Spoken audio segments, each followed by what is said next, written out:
Kita melanjutkan alur cerita kemarin. Di episode sebelumnya, kita telah diperlihatkan bagaimana kemunculan Yang Mulia yang tidak lain berasal dari jepit rambut pemberian permaisuri. Yang Mulia benar-benar sangat kuat, bahkan Taiksu nomor 1 pun luluh lantak hanya dengan jentikan jarinya. Ribuan pasukan dan monster Dewa Taiksu yang sangat kuat benar-benar dihancurkan dengan lambaian tangan. Dia pun berpamitan dengan permaisuri dan meyakinkan bahwa Xiao Yan pasti bisa menyelamatkan dunia sensi serta dirinya. Sosoknya tiba-tiba berubah menjadi ketiadaan. Permaisuri hanya bisa tertegun untuk waktu yang lama dengan menundukkan kepalanya. Tidak diketahui berapa lama waktu berlalu sebelum akhirnya permaisuri menyeka pipinya. Sesaat kemudian, ia perlahan mengangkat kepalanya dengan mata yang dipenuhi tekad dan kekesalan. Permaisuri segera berteriak memerintahkan prajuritnya untuk mematuhi perintah dan menghabisi semua makhluk Taiksu yang tersisa. Prajurit Taiksu telah berkurang menjadi hanya beberapa ribu dibandingkan dengan jumlah tentara yang perkasa sebelumnya. Meskipun mereka masih memiliki Void Guard Armor, mental mereka telah hancur. Tanpa adanya kepemimpinan sang jenderal, mereka dapat dengan mudah dihancurkan. Orang-orang Taiksu akhirnya berterbangan ke segala arah karena mengetahui situasinya telah berakhir, namun tidak ada satupun di antara mereka yang bisa meloloskan diri. Sementara itu, di sisi lain, Xiao Yan sedang duduk bersila dan mengerutkan kening. Permaisuri memandang Xiao Yan dan secara alami bisa merasakan perubahan aura di tubuhnya. Permaisuri pun bergumam bahwa ia tidak menyangka Xiao Yan benar-benar akan menemukan kesempatan untuk maju ke alam leluhur Dogat. Kesulitan untuk menerobos ke alam ini tidak kalah sulitnya dengan menerobos tingkat keabadian Kaisar. Hal ini membutuhkan lebih dari sekadar peluang. Dalam prosesnya, Xiao Yan memiliki kemauan yang kuat dan harus memiliki keberuntungan yang diakui dunia. Selain itu, setiap penerobosan ke alam leluhur Dogat memiliki metode yang berbeda. Permaisuri ingin tahu metode apa yang akan diberikan kepada Xiao Yan dan bagaimana ia akan menerobos. Sementara itu, Xiao Yan masih terus menjalankan seni roh pagoda pemurnian. Fondasi origin ki miliknya terus-menerus menyusut. Jumlah bintang di lautan bintang Xiao Yan terus berkurang. Tetapi setiap bintang bersinar dengan sinar yang sangat terang dan panas. Sumber energi yang terkandung di dalamnya sangat menakutkan. Meskipun penggabungan ini sangat cepat, Xiao Yan merasa bahwa setiap bintang yang bersinar ini tidak stabil. Bersamaan dengan hal tersebut, Xiao Yan terus-menerus mencari bintang kelahirannya. Setelah beberapa saat, jumlah bintang Xiao Yan menurun dengan tajam hingga bertotal 100.000. Xiao Yan pun menggertakkan gigi dan merasa tidak mungkin baginya untuk tidak menemukan bintang kelahiran di antara 100.000 bintang ini. Namun, setelah mencoba, ia benar-benar tidak menemukannya. Xiao Yan akhirnya bertanya-tanya apakah bintang kelahiran itu benar-benar ada. Ia pun menghentikan pencariannya yang tidak berguna. Ia merasakan bahwa dirinya hanya berjarak beberapa langkah dari alam leluhur Dogat. Namun, langkah terakhir yang begitu dekat ini tampak tidak mudah. Xiao Yan harus menahan dampak bahaya fusi dari bintang-bintang. Ia selalu yakin bahwa bahaya dan peluang hidup selalu berdampingan. Semakin besar risikonya, maka akan semakin besar pula imbalan yang didapat. Xiao Yan akhirnya memutuskan untuk menggabungkan 100.000 bintang ini menjadi semakin sedikit. Ia bergumam bahwa jika tidak ada bintang kelahiran di antara 100.000 bintang, maka biarkan semua bintang ini menjadi satu. Jika hanya tersisa satu bintang, bukankah itu berarti bintang tersebut adalah bintang kelahiran? Ia benar-benar berniat untuk cepat menerobos setelah mendapatkan informasi dari ingatan Suchang bahwa Taiksu telah menginvasi Sensi. Hal tersebut membuat semangat Xiao Yan semakin menggebu-gebu. Meskipun ia tidak tahu sampai langkah mana yang telah dicapai, situasi memaksanya menyelesaikan semua ini secepat mungkin. Xiao Yan memaksa untuk terus mengoperasikan seni pagoda pemurnian. Menyadari hal tersebut, permaisuri menyipitkan matanya. Ia bisa merasakan kondisi pikiran Xiao Yan yang terburu nafsu. Jika hal ini berlanjut, maka hampir tidak mungkin bagi Xiao Yan untuk bisa menerobos. Permaisuri menggertakkan giginya, tetapi memutuskan untuk tidak membantu. Ia hanya bisa menunggu dan menatap Xiao Yan dengan harap-harap cemas. Xiao Yan terus-menerus memadatkan bintang di lautan bintang miliknya. Seiring berjalannya waktu, tubuhnya terus bergetar. Jumlah bintang terus memadat hingga akhirnya hanya tersisa 2 bintang. 40 miliar sumber origin ki sebelumnya kini telah bergabung menjadi 2 bintang yang bersinar sangat terang. Meskipun hanya ada 2 bintang di lautan bintang yang luas, energi yang terkandung di dalamnya sangat luar biasa. Xiao Yan bergumam bahwa ini adalah penggabungan terakhir. Setelah hanya ada 1 bintang, maka itu pasti bintang kelahiran. Tanpa membuang waktu lagi, Xiao Yan segera menggabungkan kedua bintang tersebut. Namun sesaat kemudian, kedua bintang origin ki ini meledak dengan energi yang sangat ganas. Keduanya saling menelan untuk bisa bertahan hidup, namun tampak tidak ada yang mau mengalah sehingga kecepatan fusi menjadi jauh lebih lambat. Sumber energi yang tersapu langsung mengalir menuju meridian Xiaoyan. Xiaoyan kembali memuntahkan cairan merah dan menggertakkan giginya. Banyak ledakan terus berulang bersamaan dengan dipaksanya kedua bintang tersebut untuk bergabung. Setelah beberapa saat, Xiaoyan tampak seperti biksu tua yang sedang bermeditasi. Ia menutup matanya rapat-rapat dan terus mengeluarkan darah. Dalam sekejap, daging dan darah di tubuhnya layu seolah menguap. Seluruh rambutnya rontok dan ia tampak seperti mumi gundul yang telah bertapa selama ribuan tahun. Meskipun begitu, jika dirasakan lebih detail, seseorang akan merasakan vitalitas agung dari dantian Xiaoyan. Namun, vitalitas ini juga segera menghilang dengan cepat. Banyak ledakan terus terjadi di dalam tubuhnya hingga retakan muncul satu demi satu. Sekarang Xiaoyan pun dia tubuhnya akan hancur akibat untuk mencari bintang kelahiran. Walaupun mungkin dia bisa menembus keabadian langsung, namun tentu saja akan tidak sempurna dan selanjutnya juga dia tidak akan bisa melangkah ke kekuatan yang lebih tinggi jika tidak menemukan bintang kelahiran. Ditambah ia juga belum mengambil sebagian kekuatan dari penguasa alam Xuan Yin Berna Suci. Yang mirip kembarannya, dia pun memikirkan hal ini, apakah dia mampu bertahan sampai sejauh itu. Kesadaran Xiaoyan mulai menjadi tidak stabil. Tidak hanya kekuatan hidupnya yang dirampas, tetapi kekuatan spiritualnya pun tampaknya sedang dijarah. Xiaoyan pun bergumam bahwa ini sungguh sial, dan bertanya-tanya apakah ia telah mencapai batasnya. Maka dengan tubuh yang telah mencapai titik kritis, hal tersebut akan menyebabkan Xiaoyan meledak dan mati. Bahwa Xiaoyan hanya tinggal menyelesaikan langkah terakhir. Namun meskipun begitu, dengan kondisi Xiaoyan, langkah tersebut benar-benar terasa jauh. Pikiran Xiaoyan terasa kosong dan ia masih belum meminta bantuan dari permaisuri. Bersamaan dengan hal tersebut, suara-suara terdengar di benak Xiaoyan. Suara tersebut berkata bahwa ia selalu berada di sini. Selama Xiaoyan membuka mulut, maka ia akan mengambil tindakan kapan saja. Bersamaan dengan suara yang terdengar, arus hangat segera melonjak di tubuh Xiaoyan. Ada juga vitalitas yang agung yang mulai mengalir dengan deras dalam tubuhnya. Suara yang ternyata berasal dari permaisuri kembali terdengar ketika berkata bahwa kekerasan kepala Xiaoyan sangat mirip dengan Xiaoyan di kehidupan sebelumnya. Xiaoyan yang hendak pingsan segera mendapatkan kembali kesadarannya di bawah nutrisi vitalitas yang agung ini. Meridian yang rusak di tubuh Xiaoyan bahkan menjadi semakin kuat dengan cepat. Xiaoyan juga mulai menggunakan kembali pagoda pemurnian untuk menyelesaikan penggabungan terakhir. Xiaoyan menyadari bahwa ini merupakan bantuan dari permaisuri dan segera meraung di saat yang kritis. Xiaoyan berkata jika Chen Xuanyan mengambil tindakan, Chen Xuanyan tidak boleh menghilang setelah Xiaoyan menerobos. Xiaoyan sejujurnya tidak pernah meminta bantuan dari permaisuri karena merasa khawatir. Xiaoyan takut permaisuri tidak memiliki banyak kekuatan lagi dan khawatir permaisuri akan menghilang setelah ia mengambil tindakan membantu Xiaoyan. Hal yang paling menyakitkan dalam hidup adalah sebuah perpisahan. Yang lebih menyakitkan lagi daripada perpisahan adalah menyaksikan orang di hadapannya pergi di depan mata kepalanya sendiri. Xiaoyan telah mengalami hal ini dan bahkan hingga sekarang, Xiaoyan masih belum bisa melepaskan semua anggota tim Fearless.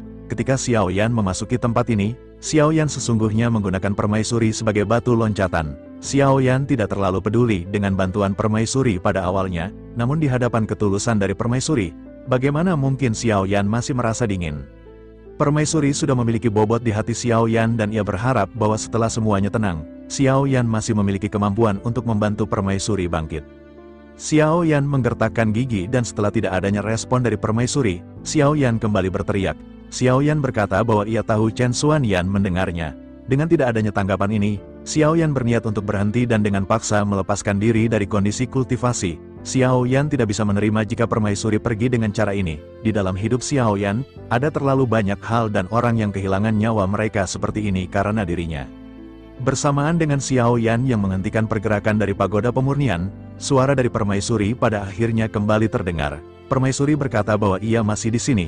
Xiaoyan telah membuatnya menangis dan bertanya tidak bisakah Xiaoyan menjadi lebih tenang. Ini adalah takdir Xiaoyan dan Xiaoyan jangan terganggu. Atau jika tidak, semua usaha Xiaoyan akan sia-sia. Mendengar hal tersebut, Xiaoyan pada akhirnya segera kembali berbicara kepada permaisuri. Xiaoyan berkata bahwa ia akan melakukan semuanya dengan baik.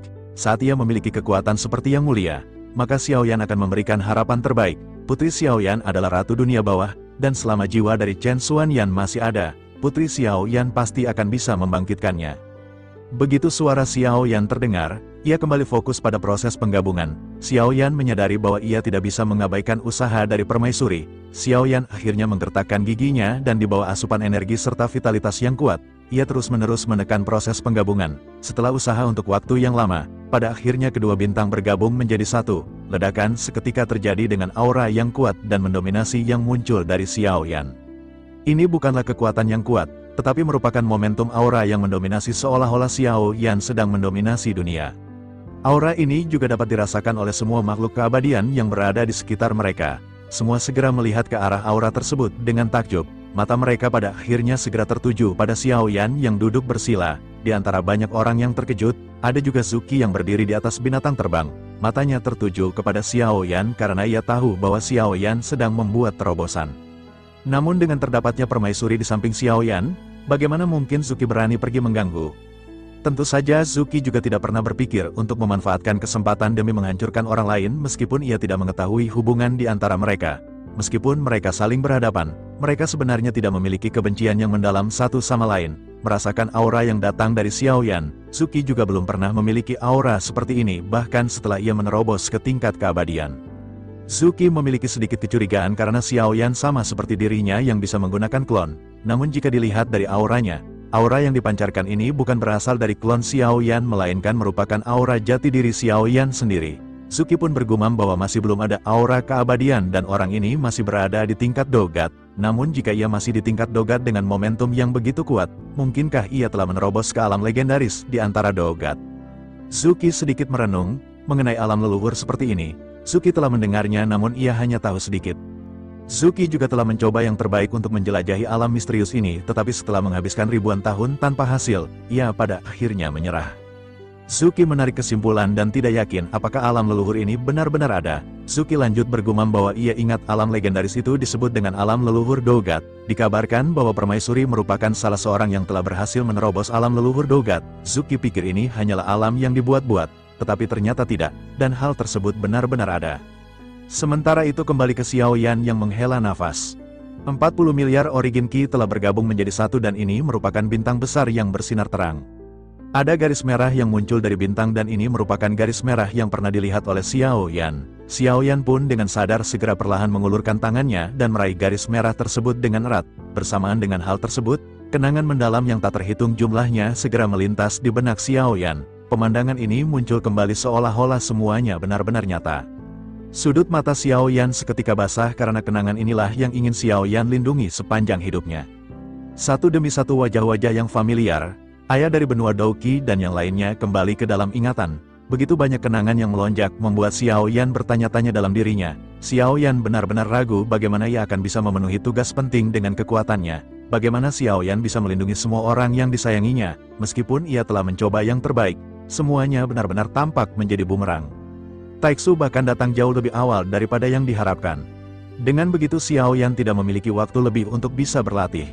Taixu telah menyerbu dan meskipun Xiao Yan telah menerobos ke alam leluhur dogat, Xiao Yan masih tetaplah seorang dogat.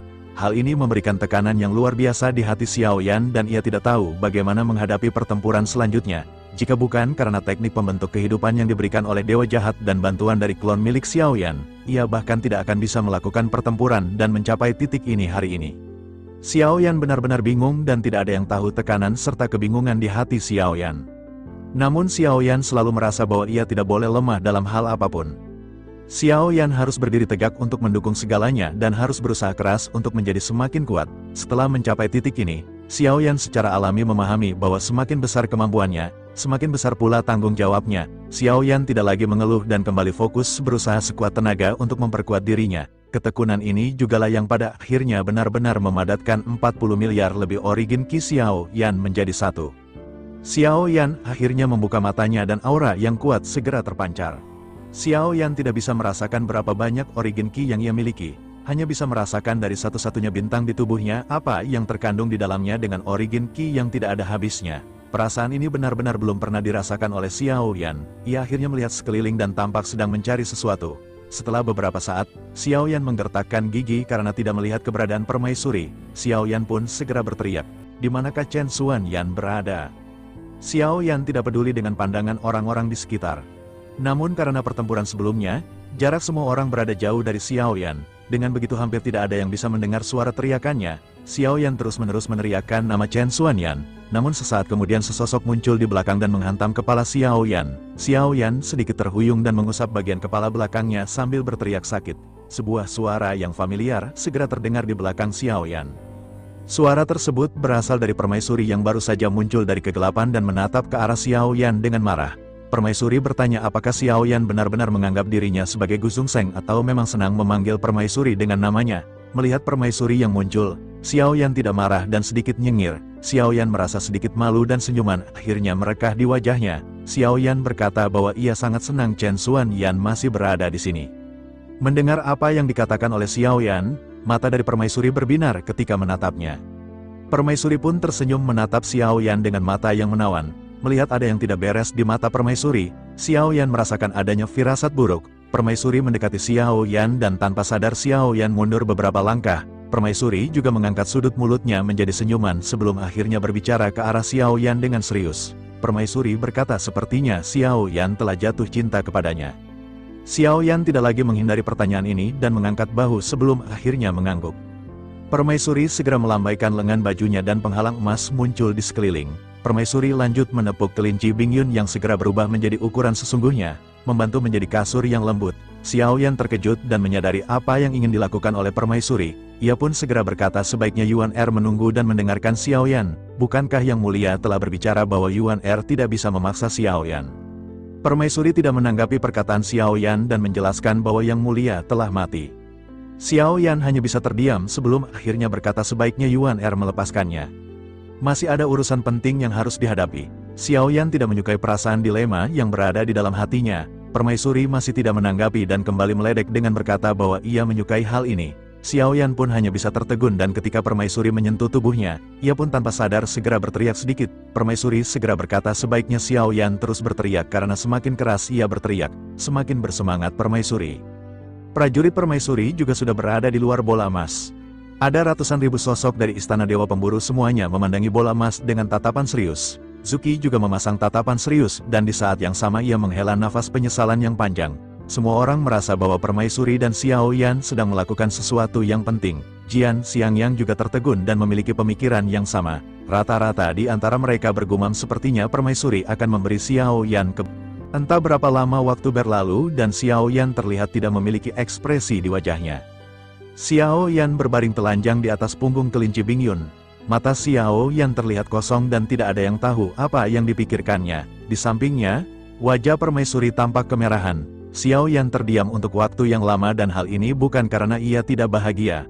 Justru Xiao Yan juga merasakan adanya sedikit kesedihan. Jika Xiao Yan menutup matanya, ia bahkan mengira bahwa orang yang berbaring di sampingnya adalah Cailin. Namun orang ini memiliki kekuatan yang lebih kuat daripada Xiao Yan. Xiao Yan merasa dingin di hatinya dan hal ini benar-benar sungguh tak bisa terbayangkan jika saja Cailin memiliki kekuatan melampaui dirinya. Xiao Yan benar-benar tidak memiliki pilihan lain selain menyerah di hadapan permaisuri. Keadaannya sudah menjadi seperti ini. Xiao Yan pada akhirnya segera merapikan pakaiannya dan semuanya sepertinya tidak pernah terjadi. Permaisuri memandang ke arah Xiao Yan dan mulai berbicara dengan lembut, bertanya apakah sesuatu terjadi pada dunia Sanxi. Mendengar kata-kata dari permaisuri, Xiao Yan perlahan mengangkat kepalanya dan memandang permaisuri dengan serius. Xiao Yan mengangguk dan menjelaskan bahwa ia telah mencari jiwa pemimpin Taixu dan mengetahui bahwa Taixu telah menyerbu terlebih dahulu.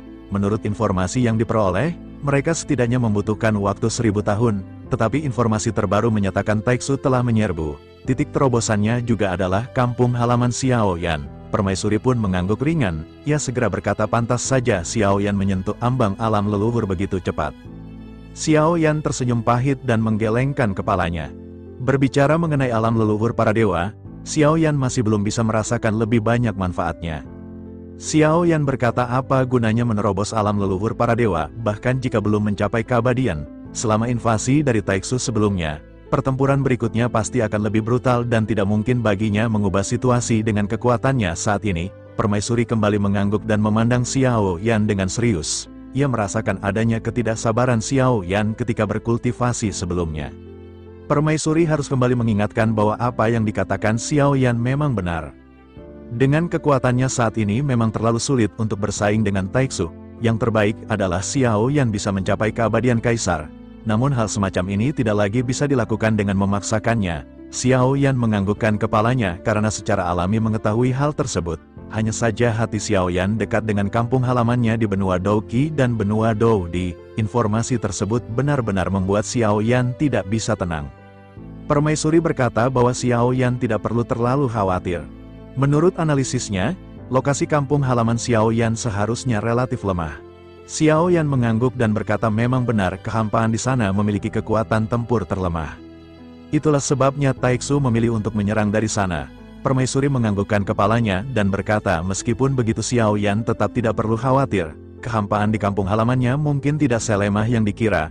Terlebih lagi invasi dari Shanxi ini akan terkait dengan seluruh dunia. Orang-orang Shanxi pasti akan mengambil tindakan karena begitu Taixu menduduki tempat manapun, hal tersebut akan sangat merugikan semua orang. Daripada khawatir, lebih baik Xiao Yan berfokus untuk menjadi semakin tenang sesegera mungkin guna mencari peluang untuk terobosan dan kembali ke Shanxi. Xiao Yan kembali mengangguk dan mengetahui niat dari permaisuri. Ia menarik nafas panjang dan bisa merasa aura di tubuhnya sangat stabil.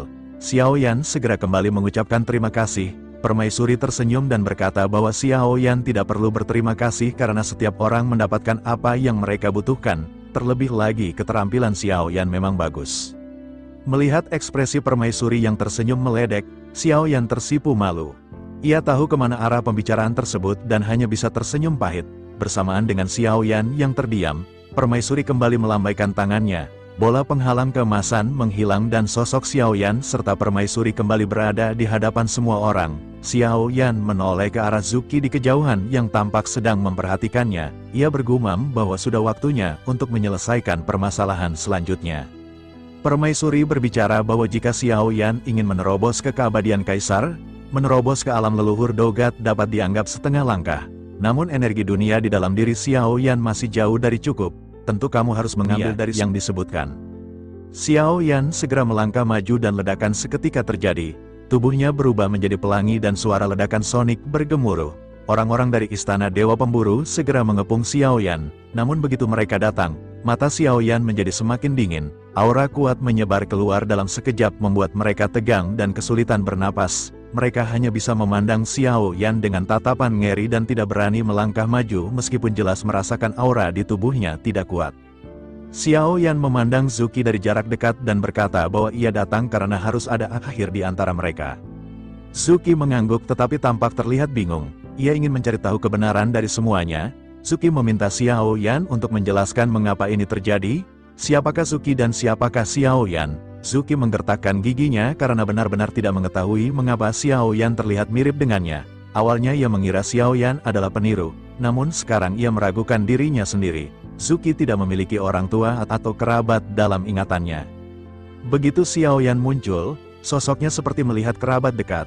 Darah mereka seakan bergemuruh seolah memiliki hubungan yang sangat dalam. Xiao Yan mengangguk, ini bukan lagi rahasia.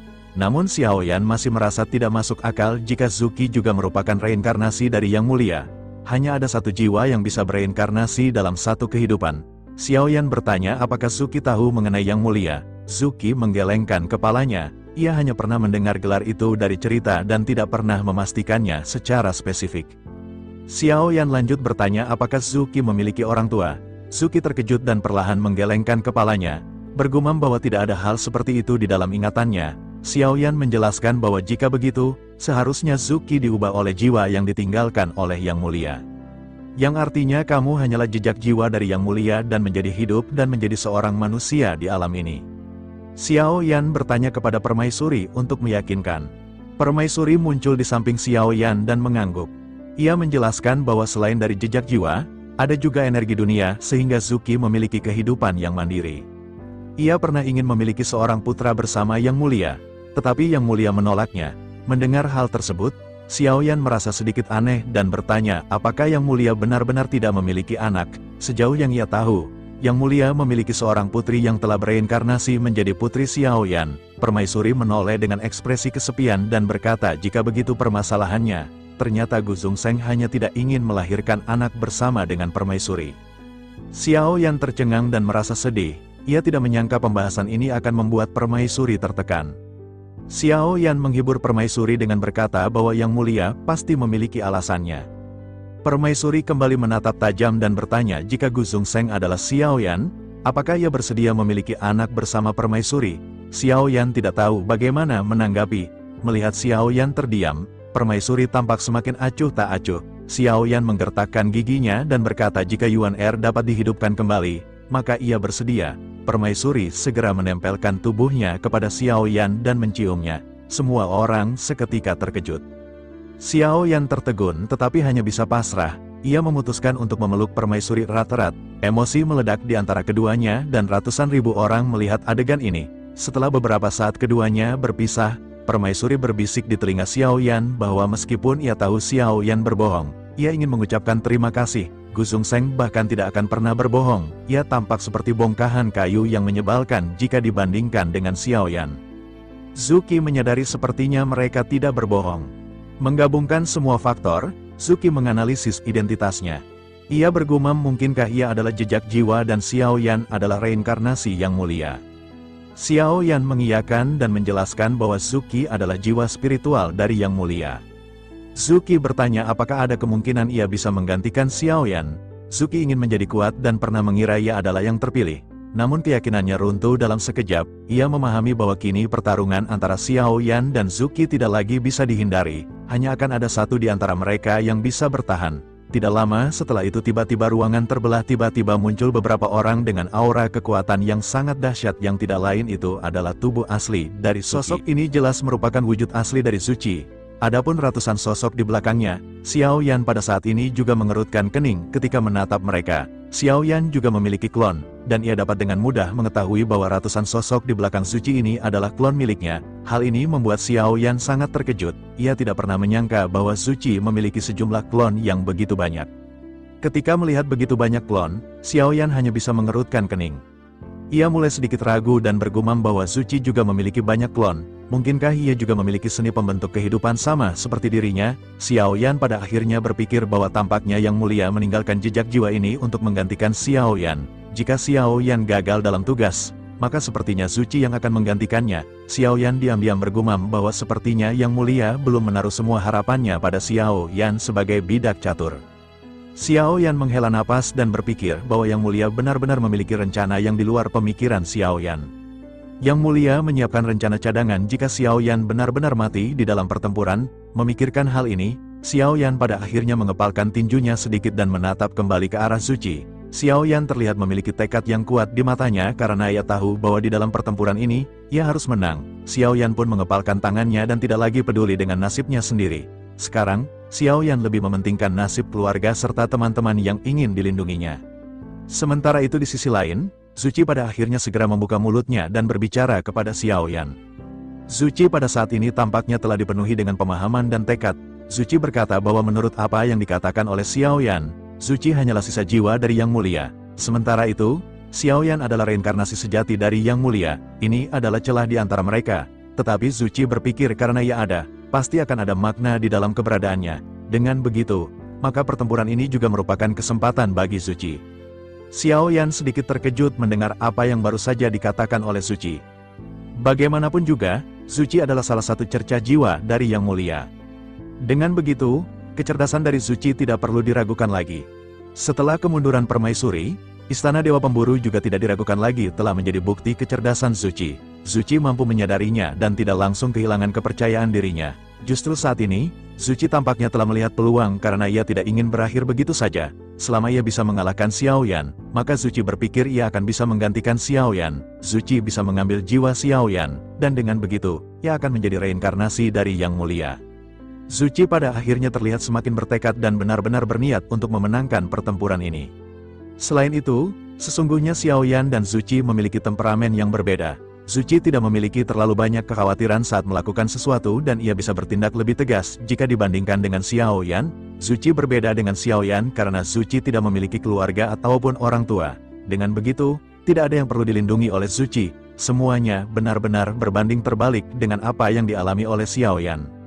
Terlebih lagi, jika dilihat dari kekuatan di antara kedua belah pihak, Zuki tampak jauh lebih kuat jika dibandingkan dengan Xiao Yan. Bagaimanapun, Zuki sendiri telah menerobos ke tingkat keabadian langkah kedua. Selain itu, Zuki memiliki sekitar 100 klon dan aura yang dipancarkan masing-masing klon ini tidaklah lemah.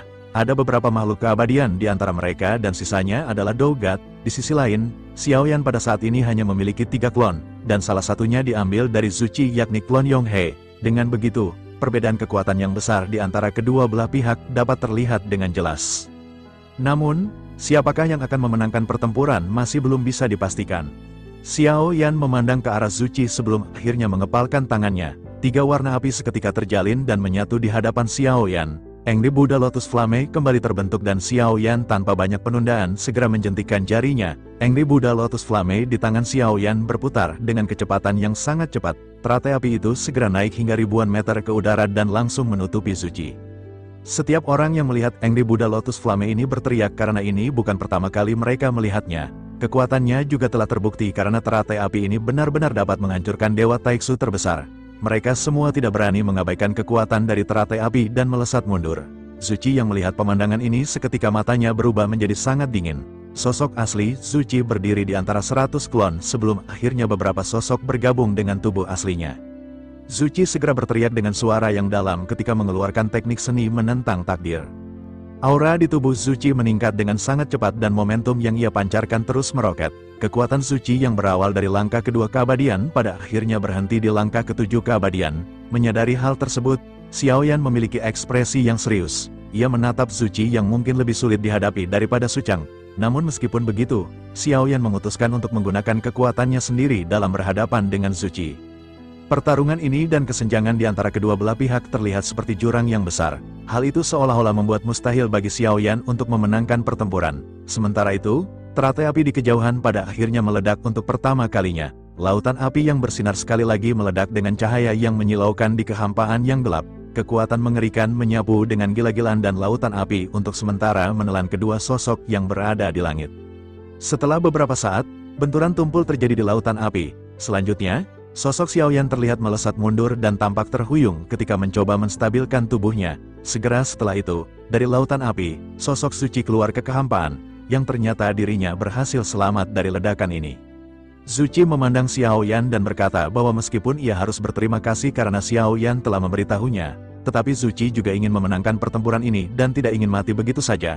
Selesai berbicara, Zuchi segera melesat menuju ke arah Xiaoyan. Sementara itu, Xiaoyan menyipitkan matanya dan tanda dewa jahat muncul di antara alis Xiaoyan. Xiaoyan sebelumnya telah bergabung dengan klon dewa asli, tetapi ia tetap tidak mampu bersaing dengan Zuchi. Xiaoyan mengerti sesuatu. Tampaknya Zuchi benar-benar memanfaatkan klonnya untuk melindungi dirinya sendiri. Jika begitu permasalahannya, maka dengan jumlah klon yang sangat banyak, akan sangat sulit untuk bisa melukai Zuchi. Zuchi melesat ke arah Xiaoyan dengan penuh tekad. Meskipun ia telah kehilangan beberapa klon, hal ini tampaknya tidak terlalu penting baginya. Zuchi telah menyiapkan klon yang cukup dan klon tersebut dapat menyelamatkan nyawanya setiap saat. Hanya saja tidak banyak klon yang sekuat klon Yonghe, dan ini merupakan alasan mengapa Zuchi marah ketika klon Yonghe direbut oleh Xiaoyan. Secara alami, kekuatan dari klon Yonghe adalah yang terkuat di antara sekian banyak klon miliknya. Akhirnya mereka pun saling berhadapan dan langsung melakukan pukulan terkuat masing-masing.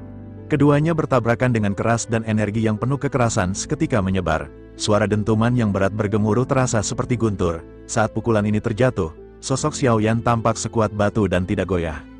Sebaliknya, Zuchi berada pada posisi yang kurang menguntungkan dan melesat mundur sejauh 100 meter. Jika diperhatikan lebih dekat, Zuchi memiliki lengan yang patah dan kelima jarinya hancur.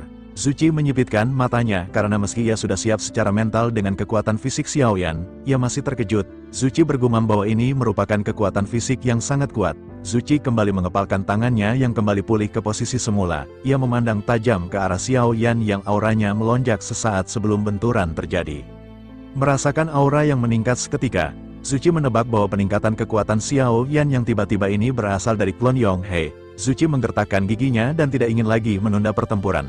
Sesaat kemudian, ratusan klon tiba-tiba tersebar sebelum akhirnya membentuk segel tangan satu demi satu. Aura yang kuat terkondensasi dan menyelimuti Zuchi dalam sekejap mata. Kekuatan Zuchi kembali giginya dan segera meningkatkan kekuatannya ke tahap ekstrim. Dengan penggabungan dua klon serta Void God Armor, momentum yang dipancarkan oleh Xiaoyan saat ini tidak lebih lemah jika dibandingkan dengan Zuchi.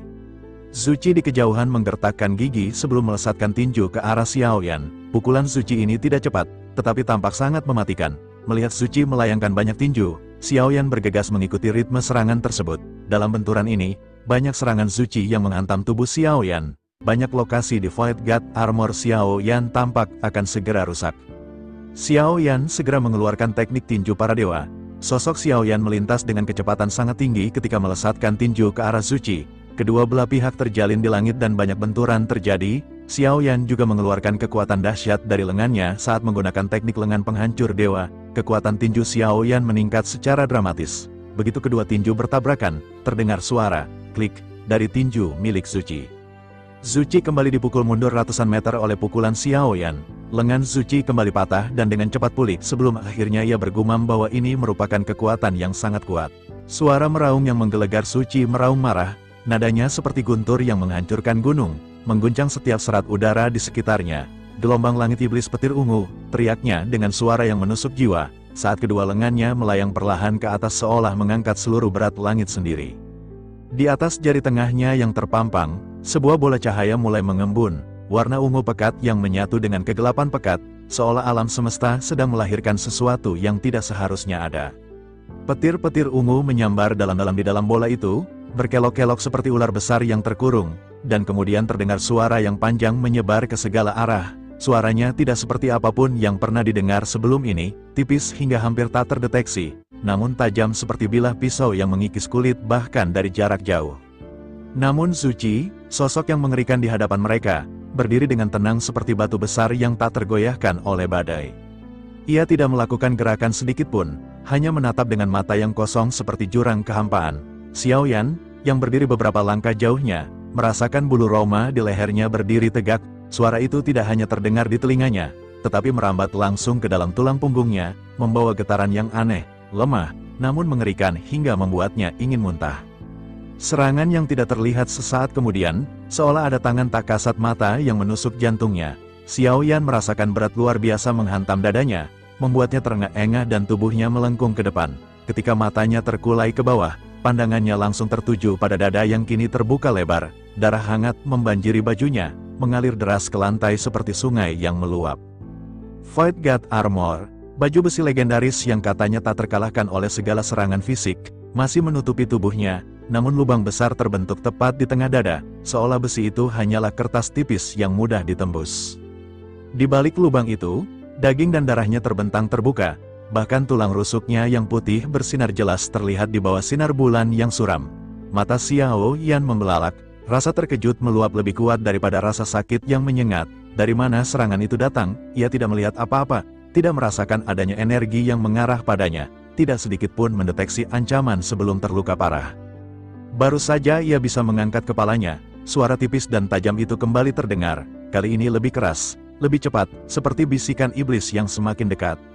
Tak terkendali, tubuh Xiao Yan bergoyang ke belakang saat lubang berdarah lainnya muncul di bagian perutnya. Dengan suara kresek yang menyakitkan telinga, seluruh Void God Armor yang masih menutupi tubuhnya langsung hancur berkeping-keping, terlempar ke segala arah seperti serpihan kaca. Sekarang, tubuhnya yang penuh dengan luka terbuka jelas terlihat, darah menggenang di setiap lekukan kulitnya. Suara itu datang lagi dan lagi, semakin cepat hingga membentuk irama yang mengerikan. Lubang-lubang berdarah muncul satu demi satu di dadanya, bahunya, punggungnya. Setiap kali suara itu menyebar, rasa sakit menusuk ke dalam tulangnya. Dalam sekejap, Xiao Yan tergeletak di atas tanah yang basah dengan darahnya sendiri, dan kilat-kilat ungu kehitaman mulai menyebar ke dalam daging serta darahnya, seperti akar yang merambat ke seluruh tubuhnya. Ia mencoba menyembuhkan lukanya dengan kekuatan pemulihan alaminya yang luar biasa. Namun kali ini, proses penyembuhan terasa sangat lambat, seolah ada sesuatu yang menghalangi dan menarik kekuatan hidup darinya. Racun yang mematikan Xiao Yan menggertakkan giginya dengan keras, menahan rasa sakit yang membuat pandangannya menjadi kabur. Ia melihat dengan jelas, ada racun berwarna ungu kehitaman yang menyebar di dalam aliran darahnya, menghambat setiap usaha pemulihan yang ia lakukan. Tubuhnya yang dikenal kuat seperti gunung kini penuh dengan luka yang dalam, dan Zuchi telah mengalahkannya dalam waktu yang lebih singkat dari yang ia bayangkan. Serangan misterius itu jelas mengandung kekuatan khusus yang dirancang untuk mengalahkan lawan yang memiliki daya tahan luar biasa seperti dirinya. Tanpa berpikir dua kali, ia mengangkat kedua tangannya ke atas, dan segera setelah itu, nyala api berwarna emas menyala dari setiap pori-pori kulitnya.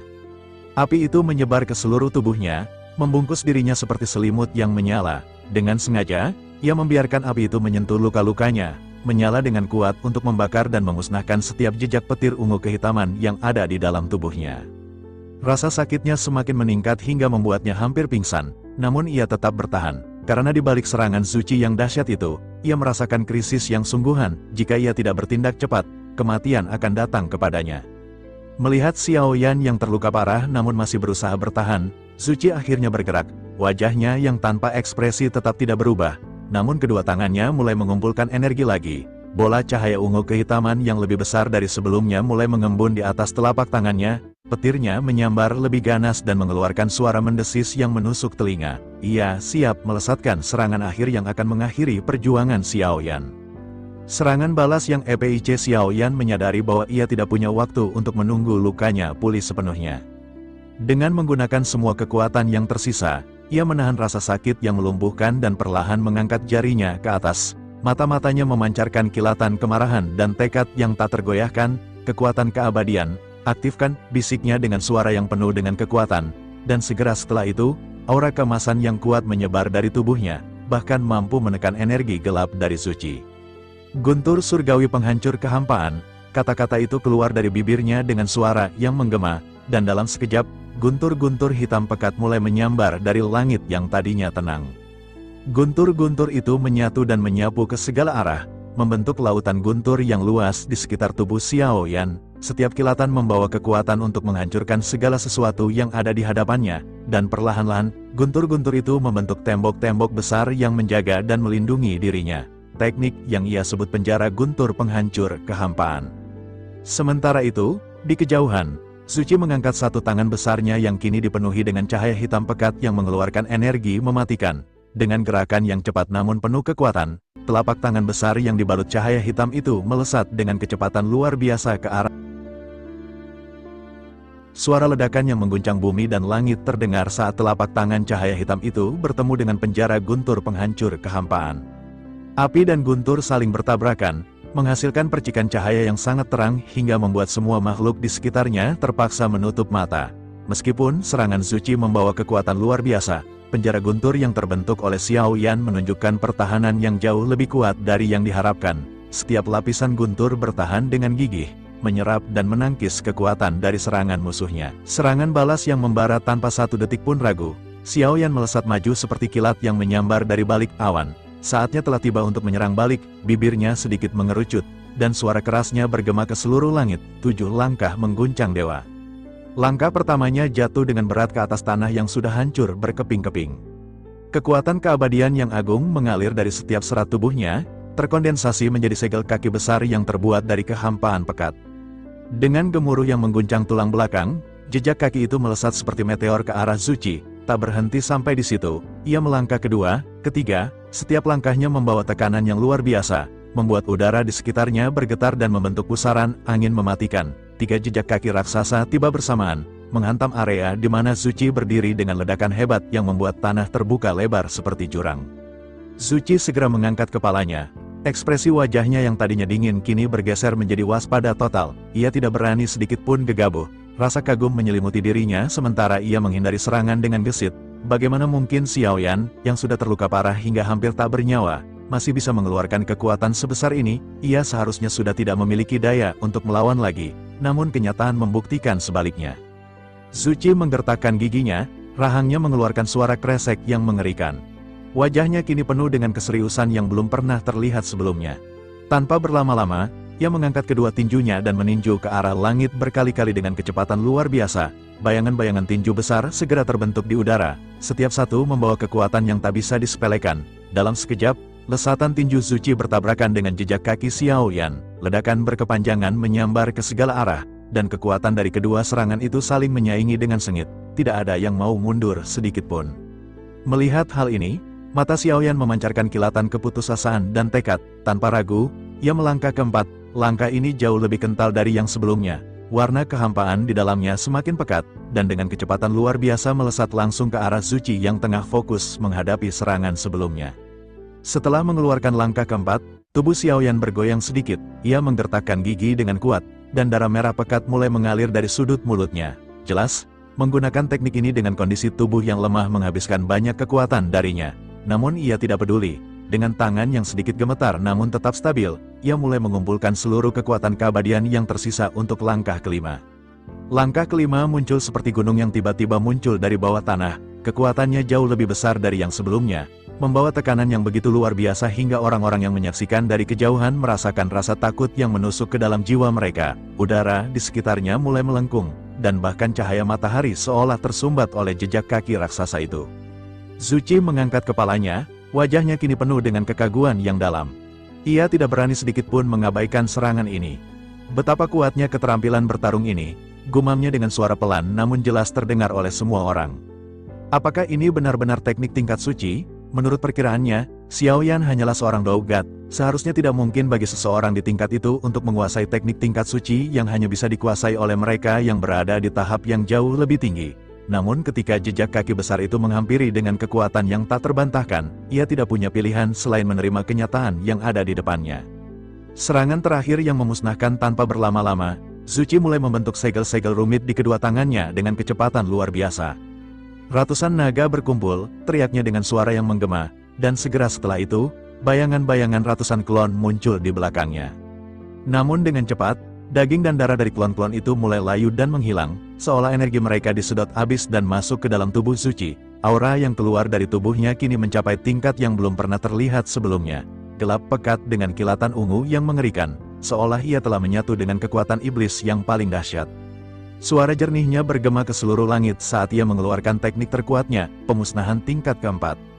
Sesaat kemudian, sosok iblis raksasa dengan warna ungu kehitaman muncul dari balik awan kegelapan. Tubuhnya setinggi beberapa puluh meter, mata-matanya menyala dengan nyala merah yang mengerikan, dan sayap besarnya yang seperti kulit kelelawar menutupi sebagian langit. Dengan mengeluarkan suara raungan yang menusuk telinga, iblis raksasa itu melesat seperti panah yang ditembakkan dari busur raksasa ke arah jejak kaki besar Xiao Yan. BUMMMMM, ledakan yang dahsyat sekali lagi mengguncang alam semesta. Kehampaan di sekitar area pertempuran mulai terdistorsi dan bergetar dengan sangat kuat. Setiap sudut ruang penuh dengan kekuatan pemusnahan yang bisa menghancurkan segala sesuatu yang ada di dalamnya. Dalam sekejap, 3 dari 5 langkah Xiao Yan benar-benar hancur berkeping-keping, menyatu dengan kehampaan yang terdistorsi. Pertarungan kematian ini sungguh mengerikan. Baik Xiao Yan maupun Zuchi telah mengeluarkan semua teknik terkuat yang mereka miliki. Keduanya tahu bahwa ini adalah akhir dari segala sesuatu. Satu dari mereka akan berdiri sebagai yang mulia, dan yang lainnya harus mati.